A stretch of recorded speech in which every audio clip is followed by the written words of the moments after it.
안녕하십니까? 여러분, 미래가 어떠리라고 생각하고 계십니까? 특히 한국 교회의 미래는 어떨까요? 포스트 코로나 이후의 시대의 한국 교회가 어떤 미래를 펼쳐질 것인가? 어떤 준비를 해야 할 것인가? 여러분은 답을 갖고 계십니까? 불안하고 불확실한 미래 가운데서 좋은 책 한 권, 실제적인 현장의 이야기를 담은 책, 포스트 코로나 한국 교회의 미래, 저자는 소강석, 출판사 쿰란입니다. 이 책을 통해서 현장에 있는 목회자가 어떻게 한국교회의 미래를 포스트 코로나를 바라보면서 준비하고 있는가 귀담아 들을 좋은 이야기를 여러분에게 소개하고자 합니다. 이 책을 통해서 좋은 미래를 준비한다면 너무나 좋겠습니다. 전체의 책의 목차는 아래와 같습니다. 지금 사회가 어떻게 변하고 있는지, 지금 어떻게 교회 환경이 변화하고 있는지 내 개인적 느낌이 아니라 이 책을 통해서 이런 변화가 있구나, 내가 놓치고 있는 것은 무엇인지를 아시는 것 좋습니다.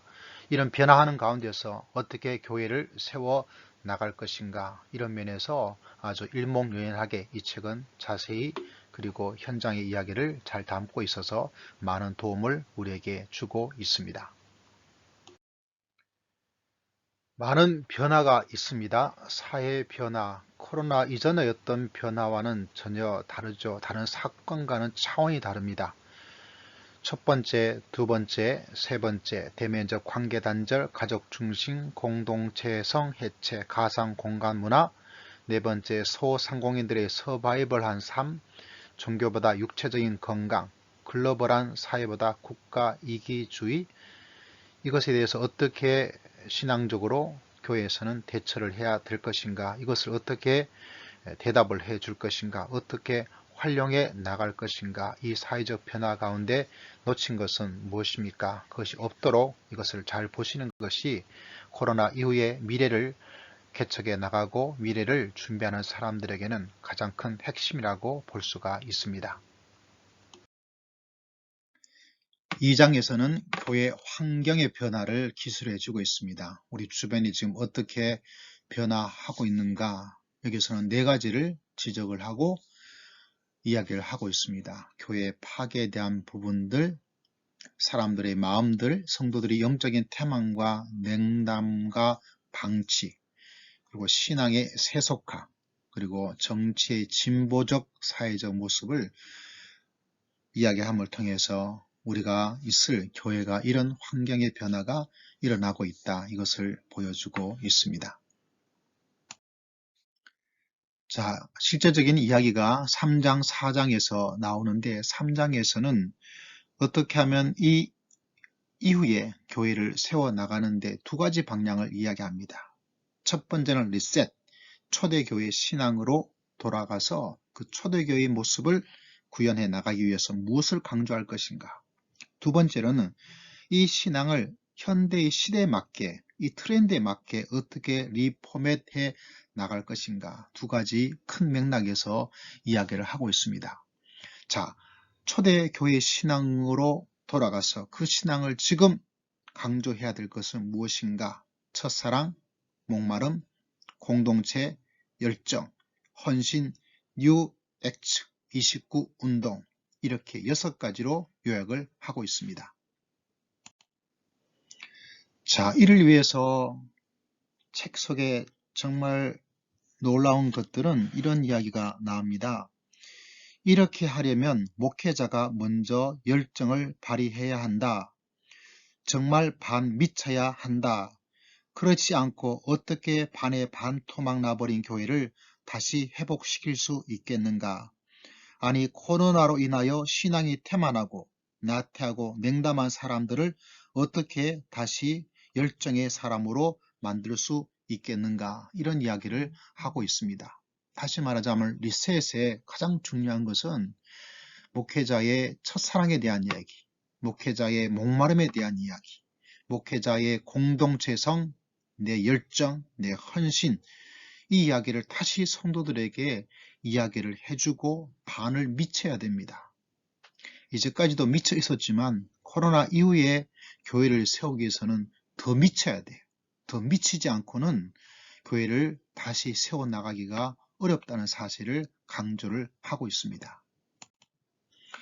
동시에 공동체를 돌아볼 수 있는, 또 헌신할 수 있는, 결단할 수 있는, 어렵기 때문에 그냥 어려운 것을 인정하고 어려움을 그대로 두는 것이 아니라 더 열정적으로 교회 공동체와 하나님께 헌신할 것을 그렇게 강조하고 있습니다. 그래야 이 어려움을 돌파를 할 수 있다. 이렇게 진단을 하고 노력을 하고 있습니다. 책 101페이지 보면 이런 이야기도 있습니다. 다윗도 죽음을 앞둔 눈앞에 둔 절체절명의 위기 상황 속에서 오히려 하나님께 낙헌제를 드렸지 않은가. 다윗이 10 황무지에 거주하고 있을 때 10 사람들이 사울에게 고발하여 사울의 군사들이 다윗을 잡으려고 쫓아왔다. 도간에 든 신세였다. 그런 상황에도 절망하거나 낙심하지 않았다. 오히려 자신 안에 있는 신앙의 열정을 회복하여 역설적인 감사와 찬양을 드렸다. 그러면서 주님 앞에 낙헌제를 드리겠다고 서원을 하였다. 더 헌신할 수 있도록 길을 제시하고 방향을 잡아주는 것, 이런 것이 강조가 되어져 있습니다. 두 번째, 리포맷 해야 될 것이 무엇인지에 대한 이야기를 하고 있습니다.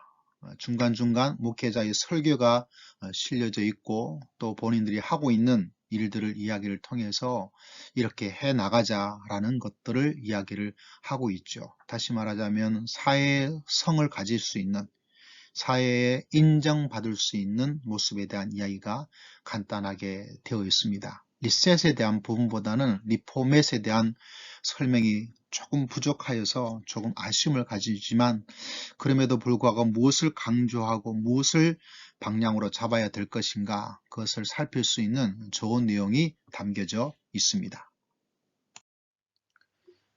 4장에서는 처치 플랜팅, 교회 다시 세움 이야기인데, 시도는 어떤 특별한 날을 정해서 D-Day를 정해서 교회를 세워나가는 그런 이야기가 쭉 나오고 있습니다. 특별 전교인 예배 드리는 날 같은 그런 개념으로 이해를 합니다. 이를 위해서 예배 집회를 위해서 다양한 예배 포맷, 그리고 대표 기도도 공동 기도를 하는 것, 좀 예배도 감동이 있는 에토스적 설교에 대한 이야기, 본인의 설교를 광대 설교라고 이야기를 합니다. 어떤 분은 거부감을 가질 수 있는 그런 설교임을 인정하고 있는데, 감동의 에토스적을 강조를 하고 있고 감성, 시대의 감성적 요소를 강조를 하고 있습니다. 많은 논리적 설교를 선호하고 있다면 이 부분도 어느 정도 고려를 하는 것이 미래 교회에 굉장히 유익합니다. 그리고 예배 사모에 대한 간증 영상 제작, 그리고 성도들에게 엽서를 보내는 것들을 해 나가는 것. 제가 아는 어떤 목사님은 출석하지 못하는 분들에게 예전부터 엽서를 직접 보내는 그런 일을 하시는데 굉장히 좋은 아이디어인 것을 보게 됩니다. 특별히 D-Day로서 예배를 여러 가지 다양한 예배, 복장에 대한 이야기, 또 캐주얼한 의상들, 이런 여러 가지 것을 이야기를 하고 있습니다. 물론 D-Day를 정하지 않은 교회 같은 경우에도 예배를 조금 바꾸는, 변화를 시도하는, 다양성을 만들어주는 그런 예배가, 한 번의 예배라도 좀 일반적인 스타일, 조금 아기자기한 스타일, 찬양이 많이 들어가는 스타일, 이런 변화를 한다면 미래 교회 여러 사람들에게도 도움을 줄 수 있는 좋은 예배로 평가받을 수 있지 않겠는가, 이런 생각을 합니다. 처치 플랜팅에서 아까는 D-Day 어떤 행사 중심적 준비였다면, 그 다음은 교회 내부적으로 우리 피가 순환하는 것처럼 이런 차원에서 정말 가져야 될 것이 무엇인가? 다시 말하자면 교회론, 그 다음에 예배론에 대한 이야기들을 강조해서 그 교회와 예배가 얼마나 중요하고 어떤 하나님께서 원하시는 모습이 있는지 아주 강조를 하는 것이 내부적 단속을 위해서 중요하다. 이것을 보여주고 있는 메시지가 이곳에 담겨져 있습니다. 다시 말하자면 여러 가지 이야기를 많이 해야 되겠죠. 그러나 이 시대에 우리가 집중하고 화력을 집중해야 될 것은 교회의 단속, 교회론, 예배론에 대한 말씀을 전하여서 교회가 어떠한 그리고 예배가 어떠한지 그 속에서 체험하고 알고 또 알아가는 그 모습이 어디에 강조점을 두어야 될지를 이야기하고 있습니다. 아까도 설교에 대한 이야기를 했지만 진정성이 담긴 설교에 대한 이야기를 하고 있습니다. 진정성이 담긴 설교, 책 187페이지에 보면 정보 전달이나 솜사탕 같은 차원의 설교가 아니다. 설교자의 진정성이 담긴 설교, 그 진정성 안에 하나님의 마음이 있다. 이렇게 이야기를 하고 있습니다. 설교는 본문 중심의 설교지만 본문을 가장 잘 드러내는 것, 다시 말하자면 그 본문을 드러내는 방식이 마음에서 마음으로 하는 설교가 되는 것. 설교자의 마음에 하나님의 마음이 있어야 한다. 본문을 기록한 저자이신 성령님의 마음이 설교자의 마음 안에 있어야 한다. 그리고 그 마음이 성도들 마음에 전달이 되어야 되는 것이다. 그러니까 결국 설교는 지식적이고 심리적, 수사학적 기법으로 마음을 위무하고 어루만지는 솜사탕 같은 설교가 되어서는 안 된다. 본문에 나타난 하나님의 마음이 설교자의 진정성으로 나타나서 마음에서 마음으로 전달되어야 한다. 이렇게 이야기를 하고 있습니다. 그래서 본인의 설교를 남아공의 스텔렌보시 교수님을 이야기하면서 광대 설교를 이야기하고 있습니다. 이것은 좀 살려볼 필요도 있습니다. 본인이 가지고 있는 장점이기도 한데요. 그와 더불어서 가정교회 세우기, 가정예배지, 가정자녀 축복 기도문, 가정을 위한 세미나. 이 가정교회 세우기는 가정에서 예배를 드릴 수밖에 없는 온라인 예배자를 위해서 중요한 부분이고, 또 가정에서 자녀들이 학교를 가지 못하고 많은 시간을 보내기 때문에 그들에게 어떻게 이 갈등과 자녀의 관계를 올바르고 또 신앙적으로 또 건강한 가정을 만들 것인가, 이 가정 세미나에 대한 이야기들은 굉장히 강조를 하고 있는데, 이런 부분이 조금 발전을 시켜 나가는 것이 참 중요하겠다라는 생각을 가집니다.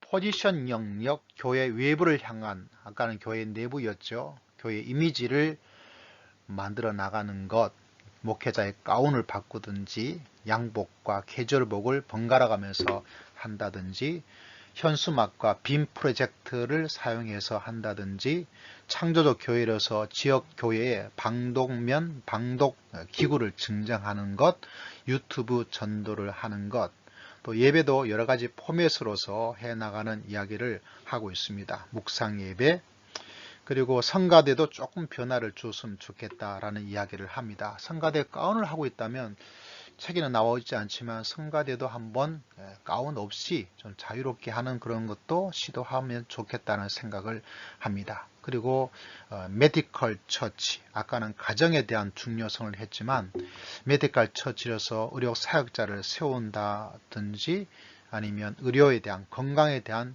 어떤 것들을 주요 주제로 삼아서 도움을 줄 수 있는 그런 일들을 한다면 참 좋겠다라는 생각을 가지게 됩니다. 그 다음에 다음 세대를 위한 이야기가 잠시 언급이 되어 있습니다. 책을 읽으면서 다음의 세대에 대한 것들이 조금 아쉽게, 아주 아쉽게 많이 언급이 되어 있지 않습니다.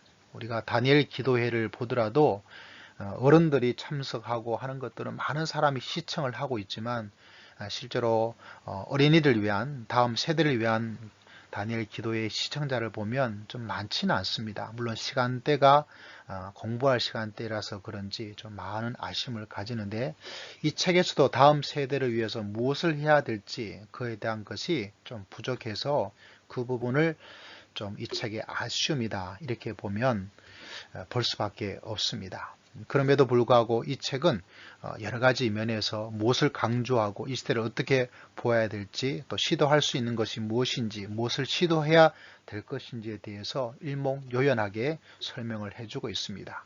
이 책을 통해서 미래를, 코로나 이후의 미래를 잘 개척해 나가고 또 어려움을 헤쳐 나가는데 큰 지침이 될 수 있는 실제적인 그런 책으로서 여러분에게 소개를 드립니다.